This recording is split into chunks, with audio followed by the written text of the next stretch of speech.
So after natin na i-ready yung ating pangrekado, hihiwain na natin yung ating talong. Ito na yung hinarvest natin kanina at naisipan ko nga na i-adobo ko na lang siya.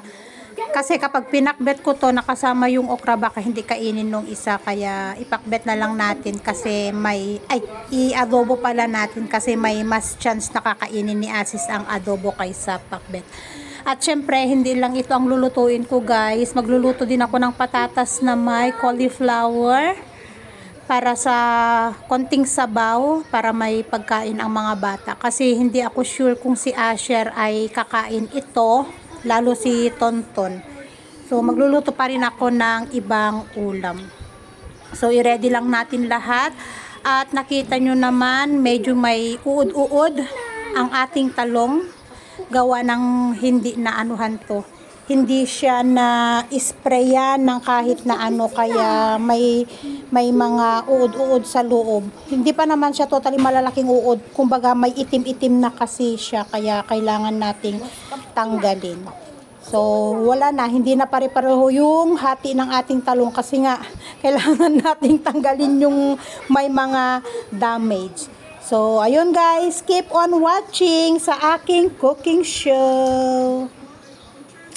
So, ayan, niready ko na 2 kawali. Pagsasabayin ko na habang natutulog si Tonton. So, may pagkakataon ako para magluto nga ng ating ulam for tonight. So, ayan, pinainit ko na yung ating 2 kawali. Kasi nga yung isa ay adobo, tapos itong isa naman ay vegetable Nepali style na ginisa lang sa salt and turmeric, tapos may tubig lang. Napakasimple lang talaga yung ulam nila guys. Mas simple lang, lalo kapag yung walang masyadong seasonings na nilalagay. Nasanay ako sa ganung luto nila dito. Walang masyadong seasonings yung ibang ulam nila, lalo kapag vegetable. Igigisa mo lang siya sa sibuyas, tapos ilalagay mo na yung vegetable, ayan. Kagaya naman na nakita nyo, igigisa lang ng konti, tapos lalagyan ng asin, lalagyan ng turmeric, lalagyan ng tubig, pakukulan hanggang maluto. Ganun na. Ganun lang yung luto na nakasanayan ko dito sa kanila. Pero ayan, nag-start na akong i-adobo yung ating talong. Ang adobo sa atin, madali lang din naman.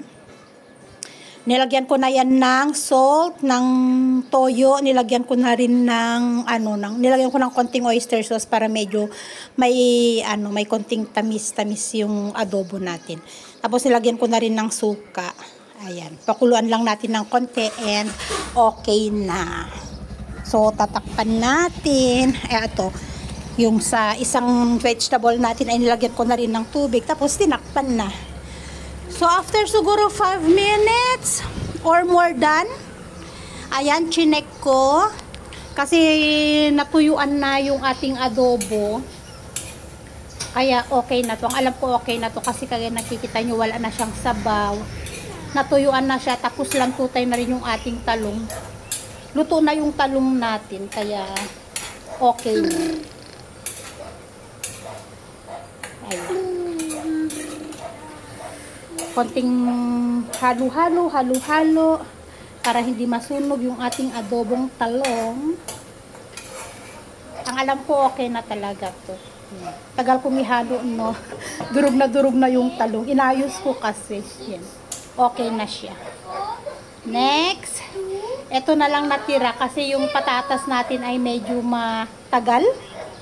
Medyo matagal lutuin yung patatas. Medyo matigas yung patatas na nabili ni Asis. So, chinek ko siya ulit at ayun nga. At syempre, para hindi magreklamo yung isa, kailangan nating durugin yung patatas.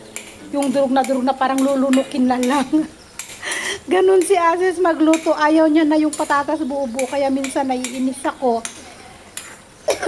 Kasi kapag ang patatas na niluto ko ay buo-buo, magrereklamo yan, bakit hindi ko daw siya dinurog. So, kailangan natin durugin ng konti para iwas reklamo yung isa mamaya pagdating, lalo't wala siya.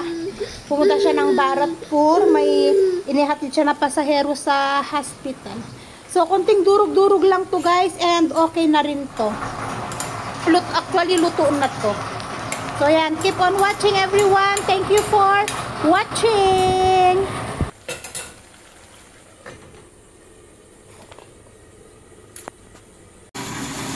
nagpapatresher itong kapitbahay namin ng mais.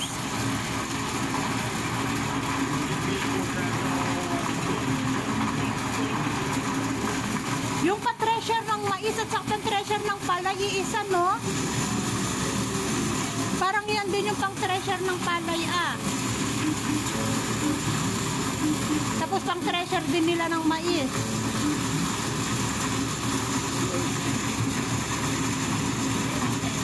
Ang ingay ng paligid namin, na busy-busy talaga dito sa amin pag ganitong season, guys. Busy sa lahat. Mais, palay, patraktor. Ni? Grabe guys. Sobrang tindi ng sikat ng araw. Katatapos ko lang ikalat yan. Ay, anong tawag? Katatapos ko lang ibaliktad yung palay. Grabe yung damit ko, pwede nang pigaan. Ang init, nakapayong ako at saka naka-jacket. Ay, grabe. Buti na lang may konting hangin-hangin, no? Ang init. Pero okay na din para matuyuan. Kasi kapag ito maghapon na tuyuan, guys, ito na lang ang ibibilad natin. At saka ito, hindi ko pa nalilinisan. Kasi sa sobrang init, pwede nang matuyuan yan hanggang maghapon talaga. Pwede na. Lilinisan lang kasi nakita ko habang binabaliktad ko, nakita ko may mga impis. Meron may impis. Nakikita kasi kita mo talaga yung itsura niya, namumuti yung itsura. May mga impis na gaganunan lang ng bilao. Mamayang hapon kapag hinakot, gaganunan ng bilao para lumipad yung yung mga impis niya. Ang init, ay nako. Buti na lang may hangin. Kauhugas ko lang ng paa. Tuwing magbabaliktad ako yan, after nyan, hugas ako ng paa, lalagyan ko ng sabon kasi ang kati. Dami ko ng allergy sa paa eh. Kanda-kanda sugat. Kanda sugat na nga, kakakamot, oh. Kamot-kamot, kaya nasusugat na. Ay, ang tindi lang sikat ng araw. Pero okay na. Para makatapos na tayo sa ating ginagawa. Kasi nasa weather forecast simula bukas hanggang sa mga susunod na araw, parang may konting pag ulan-ulan, kulog, ganun. Pero minsan kasi hindi rin accurate yung nakalagay sa weather forecast. Minsan naman hindi. Kaya tignan na lang natin ang importante, maibilad natin ating mga palay, maitapos natin para wala na tayong problema. Problema na lang natin, magpapatanim na naman ulit tayo. Mga July. Maliliit pa yung palay natin eh. Mga July siguro.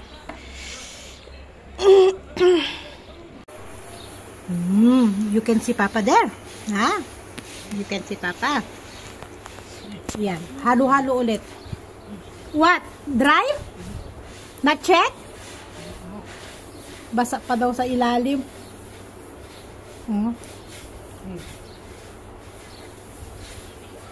Wala, basa pa daw sa ilalim. Di pa pwede. Sabi ko kasi baka hanggang maghapon pwede nang hakutin at tama na, hindi daw.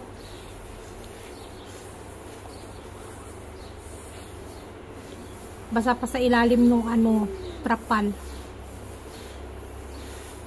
Pero ang tindi ng sikat ng araw, ilang degrees ba ngayon? Feels like, sabi niya, 43 yata.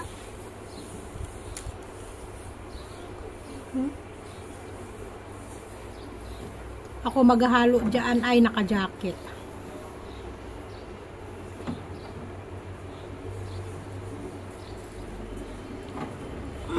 Buhay probinsya.